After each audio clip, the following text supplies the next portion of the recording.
ఈ గోమయ ఉత్పత్తులు అంటే ఏ విధంగా చేయాలి, వాటిని ఏ విధంగా మనం అభివృద్ధి చెందించాలి, అందరికీ అవేర్నెస్ కల్పిస్తూ ఉన్నారు.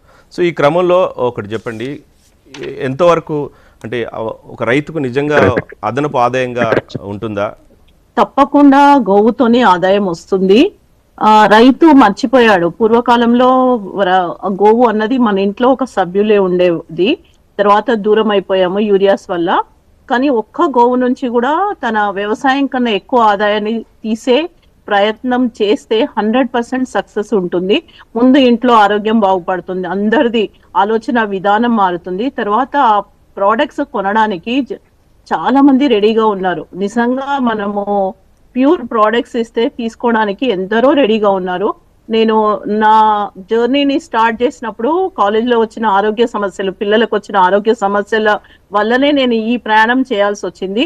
కాలేజే వదిలేసి గోవులను సంరక్షిస్తే ముందు తరాలు బాగుపడతాయని నేను ఉద్దేశంతో వచ్చి, కానీ సస్టైనబుల్ లేకుండా రైతు చేయలేడని నాకు అర్థమైపోయిన తర్వాత నేను ప్రోడక్ట్స్ పైన రీసెర్చ్ చేసి తెలుసుకొని నేర్చుకొని 150 ప్రోడక్ట్స్ ఇప్పుడు నేను తయారు చేస్తున్నాను.